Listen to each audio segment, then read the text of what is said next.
So welcome everybody to Abergavenny Writing Festival, and a very warm welcome to G.G Burrows, who's joining me today to talk about his book, The Rotten Apples Comedy Club. And but to introduce myself first, and then I'm going to ask Glenn to introduce himself. My name's Claire Williamson. I'm a writer, primarily a poet, and I'm a director of studies for a master's course in creative writing for therapeutic purposes. So I'm really interested in what writing does to us as people, as we are writing, the process, how it changes us, transforms us as we write, and that relationship to writing too, which we're going to be talking about today.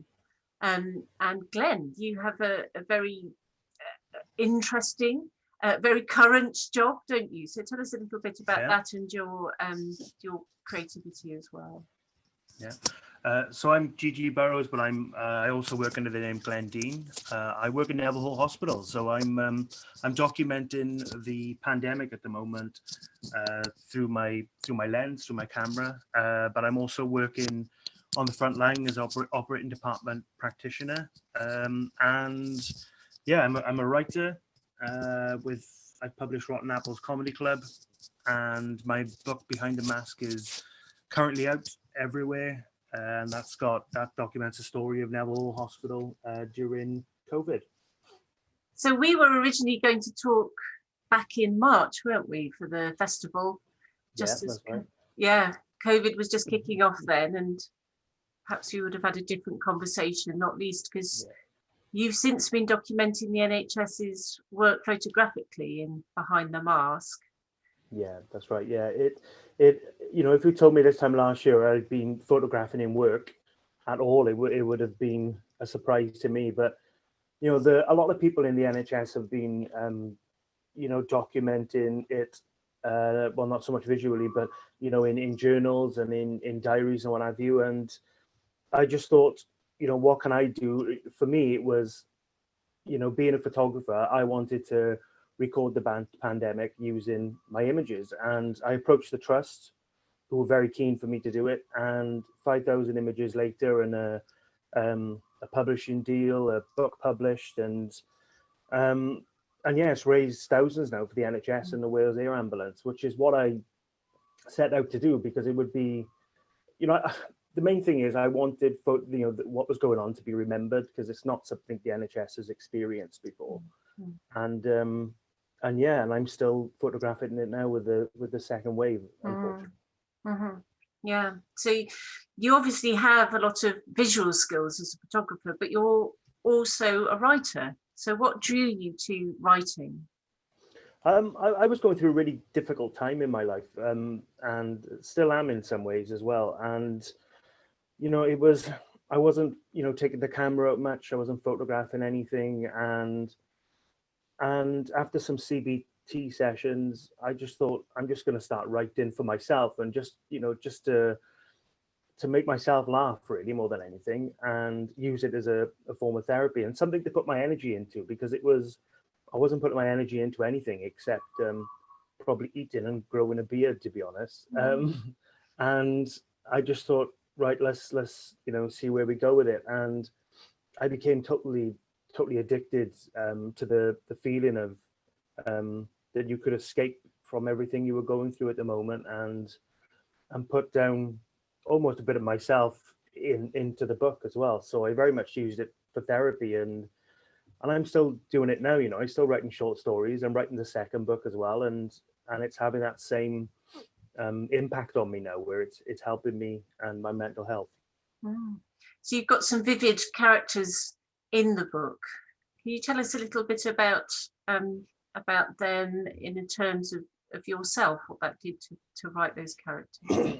Yeah, you know, there's the main character is Reggie Taylor, who's there's 4 comedians there is, but Reggie's the main guy, and yeah, there's a bit of me in every single one of the characters, you know, of the Rotten Apples Comedy Club. There's, you know, you've got Reggie, he likes to think he's a bit wild, but he's sort of compared to others, he's perhaps not. Perhaps he's just pushing that sort of, in a way, a rock and roll lifestyle. And then you've got You know, Pete Hampton, who's a massive sports fan, and Stanley, who's got mental health issues as well, and there's the Mad Scotsman as well, which is a bit.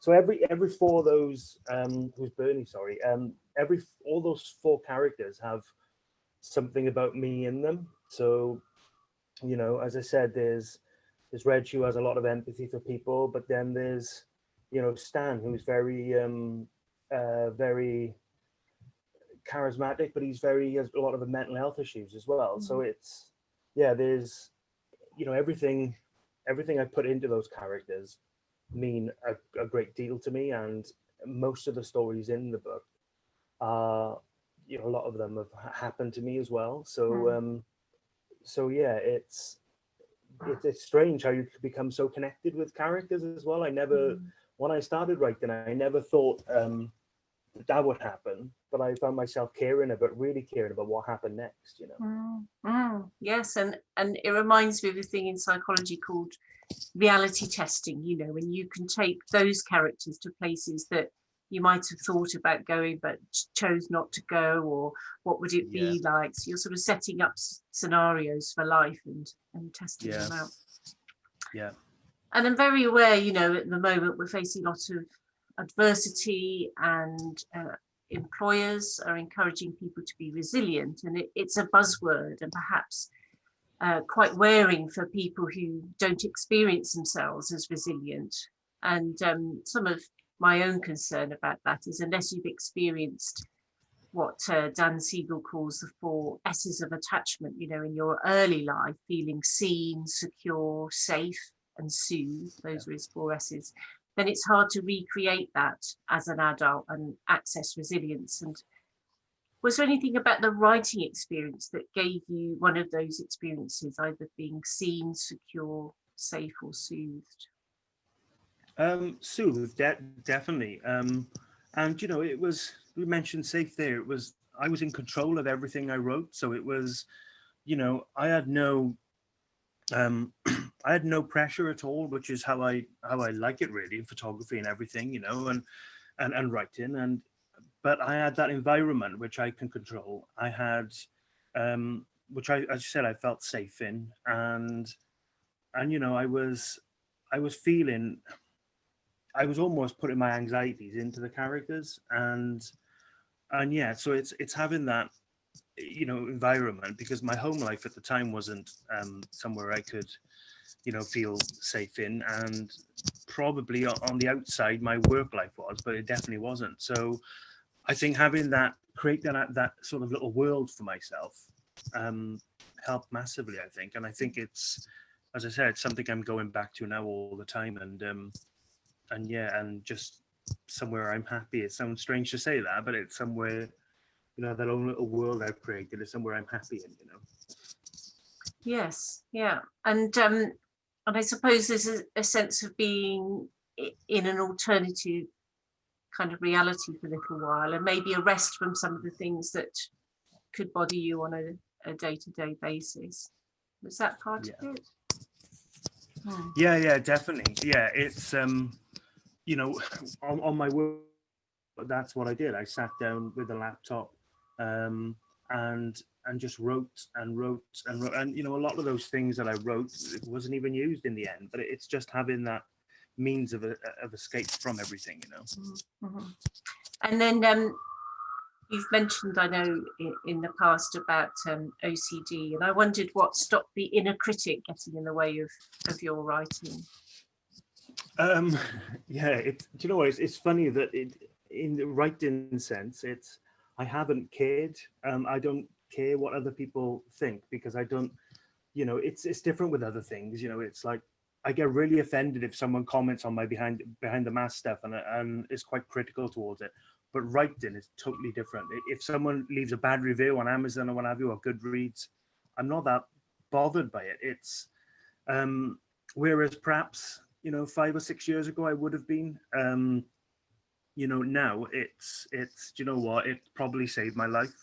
So, you know, if someone's going to criticize something that saved my life, it's probably not worth the time, really. And you know, I'm really proud of it as well. So it's, I know that if you're really proud of something and someone puts it down, it's natural to sort of get angry about that. But I don't know what it is, but I just something is stopping me from, you know, getting angry with anyone about it. Or and yeah, and as I said, I think it's because it did save my life. And I've got 2 young kids, and I've got a great wife and a good family and everything. And without this book, and I don't think people realize that, I probably wouldn't be around now. That's an incredibly powerful thing to say, and incredibly powerful thing that the book did for you. And as you reflect that, that's the process of doing that, and is more important than whatever outcome, would you say? Yeah, definitely.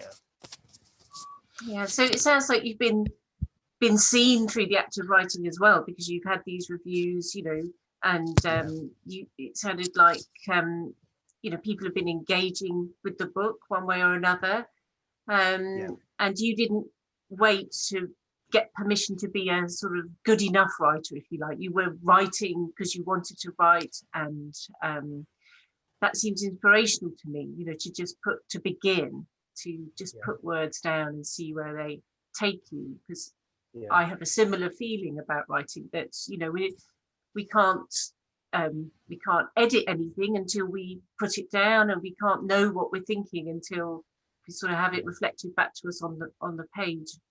Yeah, and you know, I was and to mention as well, I was terrible in school. You know, I was, you know, in college and everything. I mean, I'm a university graduate now, but you know, you don't. You know, I know people that have messaged me since and said how much the book helped them and made them laugh, and there were, you know, there were sad, you know, bits in the book and stuff, but it's having that, you know, I won't be put down by anyone when it comes to writing, because I'm not writing to be, you know, the next big thing or anything. I'm literally writing for myself. I don't earn a lot of money from it, if anything, you know. And I think sometimes people are put off and perhaps embarrassed by what other people will say if they say they're writing a book, you know. I think it's, and a way, you know, self-publishing and stuff is so easy these days, and you can get a book on Amazon. And I just think some people just never do things in their life, you know, because they just they're worried what other people think, you know. Luckily, in the writing sense, I don't care. Yeah. And so you would encourage other people to put pen to paper, and definitely. That's fantastic. And you said you've been inspired to write more, and so you're writing something else now? Yeah, so I'm always writing little short stories. My wife won't let me write little short stories for the kids anymore after some sort of dark comedy ones and horror ones, you know. But yeah, so I'm writing Rotten Apples Comedy Club, the second book. I'm about halfway through. I mean, the luxury I have is that I don't need to rush it at all. You know, I'm not on a deadline. So, but yeah, these last sort of 2 or 3 weeks have been quite tough, and it's been, again, it's acting as my escape, really. And so I'm writing that, and yeah, my wife has sort of got to give me a nudge and say, right, that's enough now, because I'm sure, like with a lot of people, once your heart is in something, you can't stop doing it, you know. So it's probably why I'm not sleeping, to be honest, because there's always something that comes to mind, and then you end up, right, I'll make a note of this, and then you get excited by it, and then you think, right, I need to write this now. So yeah, so I'm writing the second book, and I'm having people asking me, you know, especially in my workplace, because, you know, outside of my family and friends, that's where they know me best and stuff, and they're asking me when it's coming out and that. And it is exciting, but at the same time, I'm under no pressure. I'm not in any rush. You know? Yeah, I suppose that's the freedom of self-publishing, that you haven't got anyone breathing down your neck for the next copy. And exactly. I like what you were saying about the excitement that it's giving you too, because you sound very alive with it. Yeah, definitely, and it's something I look forward to. You know, I am blessed. You know, I've got so many things that I can do, but when it comes to mental health, writing is something I always go back to. And whenever I'm struggling, it's almost, you know, if I'm photographing something, it's, you know, I just do it because I have to do it, or, you know, I'm not that bothered when I'm struggling mentally. But writing is something. I mean, I was writing last night, just in my journal, and just getting things down. You know, it doesn't mean you have to publish anything, just getting things down, and makes me feel a hell of a lot better, you know. Yeah. And there's lots of research now into how doing things like putting yourself into a character, so you're not always speaking from the I, you're speaking from the he or the she or the they, and that's really helpful apparently. And writing helps to make connections, and they no longer think of left brain, right brain as sort of separate, but the neurons firing as you're writing, because you're doing so many tasks, you're using your imagination, it's an embodied experience. There's so many positive things about doing it, and I'm really delighted to hear about the positive experiences it's had on you. And also, I know that there's critical moments within the Rotten Apples Comedy Club, and it's great that you're here to write the next one. Yeah. I mean, as I said, I without the book, I probably wouldn't, and it's a much more bigger conversation, mental health and everything, and especially sort of in men at the moment where statistics are going up and stuff. But as I said, I'd encourage anyone to just jot things down, because you also join the dots together as well. You think, hold on, now this happened in my childhood, or this happened in my teenage years, and that affected me. And there's a scene in the book that really, writing it, I got quite tearful about, because it's from my own experience. And then I ended up though feeling a little bit better about that experience that happened, because I got it down on paper. So yeah, it's done loads for me, the book, for play.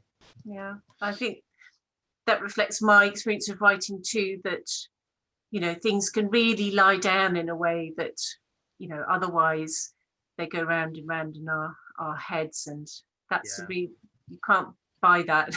But you can do it through writing. Glenn, it's been so lovely to catch up with you today, and thank you, Glenn.